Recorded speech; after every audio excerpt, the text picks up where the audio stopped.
Murder of Atcel Olmedo. Atcel Olmedo, previously known as the DuPage Johnny Doe, was an American toddler who was allegedly murdered by his abusive stepfather and his mother in 2005 and disposed of in Naperville, Illinois.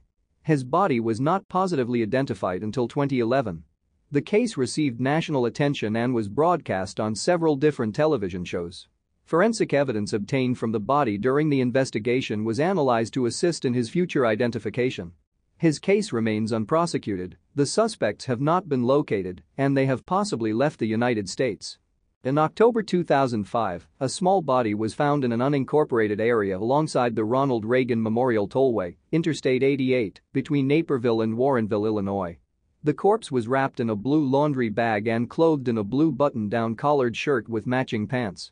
The remains were decomposed beyond recognition, having been exposed to the elements for at least several weeks and possibly as long as 1 year.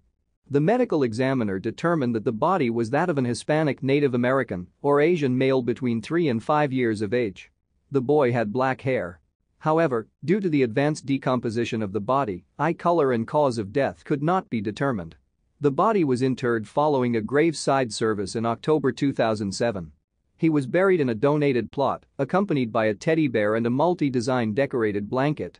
The clothing that the then unidentified victim wore, Faded Glory, was traced to Walmart, its exclusive retailer. They were presumed to have been purchased in Naperville at a Walmart store near where the body was found. The company assisted with the investigation as it released for review all records of purchases of the items. Only one sale could not be traced as it was a cash purchase.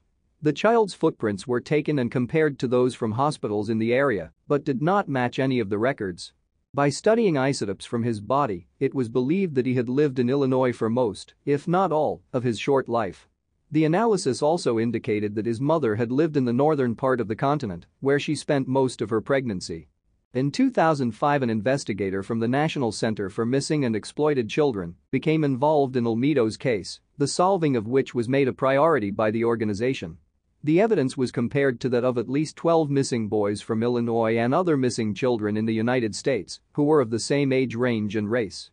His face was also forensically reconstructed many times in 3D and 2D, along with a digital rendering to give an approximation of his likeness when he was alive. To assist with the search for the victim's identity, television shows such as America's Most Wanted and Without a Trace broadcast the case. Atcel was born November 2002 in Mexico. Sometime in 2003, he and his 5 siblings were left with relatives while his mother and stepfather went to live in the United States. Some time later, between 2004 and early 2005, his mother sent for Atcel and another sibling to join her in the U.S. In late 2005, his mother and stepfather returned to Mexico without Atcel. His siblings were told that he went to live with his biological father elsewhere in Mexico. Whenever Atcel was mentioned, the siblings were beaten. Identification. In 2006, the family came to the United States illegally and settled in Cicero, Illinois. In early 2008, police were working on a child abuse case and came to believe that DuPage Johnny Doe may have been a victim of the same person. The oldest child asked police to look into what happened to her missing brother. She told police that her stepfather's mother told her in 2006 that Atcel had been murdered a month before his 3rd birthday. His death, it was claimed, was due to the abuse of his mother and stepfather. Olmedo was identified through DNA comparison. His sister stated that she believed the image created by the National Center for Missing and Exploited Children was the most accurate of the facial reconstructions that were created, but did not have any photograph of her brother to compare it to. The siblings heard that the remains were Atcel's via news reports in February 2011. The next day, the siblings visited his then unmarked grave. His name was finally added to the headstone, which also states the date his remains were found and the inscription "Son, unknown, but not forgotten." The mother declined to answer questions about Atcel, according to a report of her interview on May 6, 2008.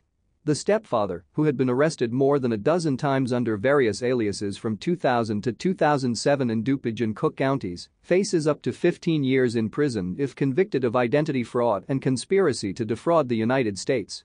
A few weeks later, both suspects, who have not been officially charged, which is why their names have not been released, disappeared. Officials acknowledge that they likely fled to Mexico. The investigation into Atcel's death remains ongoing and open, but faces many legal challenges. The U.S. Department of Justice, at DuPage County's request, sought legal assistance from Mexican authorities to locate Atcel's birth certificate and to locate and interview the couple and the stepfather's mother. An $11,000 reward is being offered for information leading to the killers. So, what's your theory on what happened? Share your thoughts in the comments below. If you enjoyed this, please give it a thumbs up and subscribe.